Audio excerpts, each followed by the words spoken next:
12 August 1997 अंधेरीमधल्या Jiteshwar Mahadev मंदिराच्या बाहेर गायक गुलशन कुमार यांना 16 गोळ्या झाडून मारून टाकण्यात आले। पण गुलशन कुमार सारख्या धार्मिक गायकाशी एवढं वैर कोणाचं होतं की त्यांना चार चौघात इतक्या क्रूरपणे आणि तेही मंदिरासमोर मारलं गेलं। आजच्या रेड डायरीमध्ये जाणून घेऊया गुलशन कुमार सारख्या डिवोशनल सिंगरला अंडरवर्ल्डने का संपवलं, या सगळ्याचा मास्टरमाइंड कोण होता। एका बाजूला गुलशन कुमार यांच्या टी सिरीजने 65% म्हणजे जवळजवळ पूर्ण म्युझिक इंडस्ट्री काबीज केली होती, कारण आशिकी, जो जीता वही सिकंदर या मूवीजच्या अल्बम्सने रेकॉर्ड ब्रेक कमाई केली होती। यात सारेगामा किंवा टिप्स सारख्या म्युझिक कंपनी मागे पडल्या होत्या, त्यामुळे गुलशन कुमार यांचं यश बऱ्याच जणांच्या डोळ्यात येत होतं। त्याचबरोबर 90sचा एरा जसा टी सिरीजचा होता तसा तो डी कंपनीचा सुद्धा होता, म्हणजेच दाऊदचा सुद्धा होता। त्यावेळेस दाऊदची माणसं बिझनेसमॅन, बिल्डर्स यांच्याकडून वसुली करायचे। असाच एक वसुलीचा फोन गुलशनजींना सुद्धा आला होता। 5 ऑगस्ट 1997 गुलशनजींना एक फोन येतो। वैष्णो देवी में रोज लंगर खिलाते हो, कुछ हमें भी खिलाओ। फोनवर होता अबू सालेम, दाऊदचा राईट हँड। अबू सालेमने गुलशनजींकडे 10 खोके म्हणजेच 10 करोड खंडणी मागितली, पण गुलशनजींनी अबू सालेमला पूर्णपणे इग्नोर केलं। अबूने पुन्हा 9 ऑगस्टला कॉल केला आणि म्हणाला, तुम अंडरवर्ल्ड को हल्के में ले रहे हो, तुम पुलिस के पास भी नहीं गए, मतलब तुम हमें सीरियसली नहीं ले रहे हो। अब आगे जो भी होगा उसकी जिम्मेदारी तुम्हारी होगी। एवढं बोलून अबू फोन ठेवून देतो। किशन कुमारने म्हणजेच गुलशनजींच्या भावाने आणि बाकीच्या लोकांनी सुद्धा गुलशनजींना पोलिसात कंप्लेंट करायला सांगितलं, कारण असाच खंडणीचा फोन सुभाष घाई आणि राजीव राय या 2 फेमस डिरेक्टर्सना सुद्धा आला होता। तेव्हा पोलिसांनी त्यांना प्रोटेक्शन सुद्धा दिलं होतं, पण गुलशनजींनी पुन्हा या कॉलकडे दुर्लक्ष केलं आणि आपलं रुटीन तसंच चालू ठेवलं। गुलशनजी रोज अंधेरीतल्या जितेश्वर महादेव मंदिरात जायचे।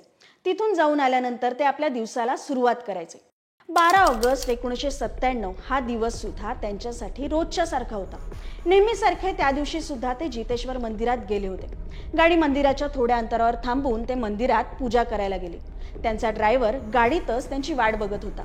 पूजा करून जवळपास 10:40ला ते मंदिराच्या बाहेर येतात आणि मंदिरातून बाहेर येताच समोरच्या चहाच्या टपरीवर बसलेली 3 माणसं गुलशनजींजवळ येतात।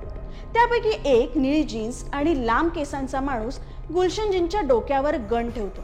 बहुत कर ली पूजा, अब ऊपर जाकर करना, असं म्हणून तो गोळ्या झाडायला सुरुवात करतो। पहिल्याच गोळीत गुलशनजी खाली कोसळतात आणि आजूबाजूच्या घरांचा दरवाजा ठोकून जीव वाचवायचा प्रयत्न करतात, पण कोणीही दरवाजा उघडत नाही। त्यांचा ड्रायव्हर रुपलाल त्यांना वाचवायला जातो खरा, पण त्यांच्या दोन्ही पायांवर तो माणूस गोळ्या झाडतो। तोवर गुलशनजी तिकडच्या एका सार्वजनिक शौचालयाच्या भिंतीला धरून उभे राहतात, पण ते तिन्ही मारेकरी धडाधड 16 गोळ्या झाडतात आणि जवळच असलेल्या एका टॅक्सीत बसून निघून जातात। अवघ्या 2 मिनिटात होत्याचं नव्हतं होऊन जातं। गुलशनजींना जवळच्या कूपर हॉस्पिटलमध्ये नेण्यात येतं, पण हॉस्पिटलला पोहोचायच्या आधीच त्यांचा मृत्यू झालेला होता। पोलीस इन्व्हेस्टिगेशनमध्ये बऱ्याच गोष्टी समोर येतात। मे 1997 मध्ये दुबईला अनीस इब्राहिमच्या ऑफिसमध्ये एक मीटिंग झाली होती। अनीस इब्राहिम म्हणजेच दाऊद इब्राहिमचा छोटा भाऊ।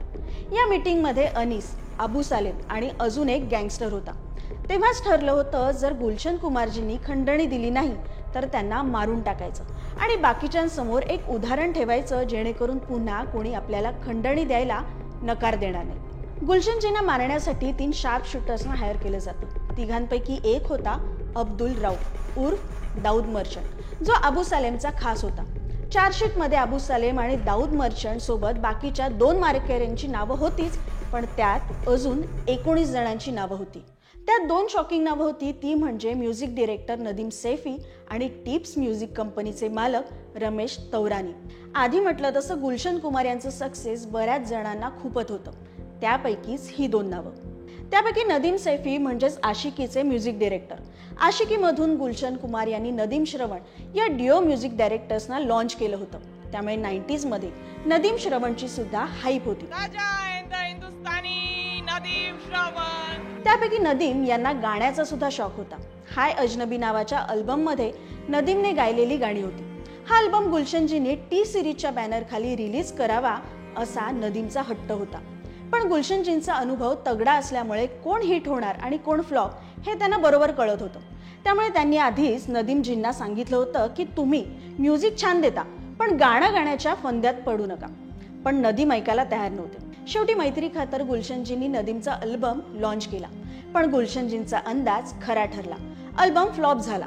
या सगळ्याचा दोष नदीमने गुलशनजींना दिला आणि तोच राग डोक्यात ठेवत त्याने दाऊदला गुलशनजींची सुपारी दिली.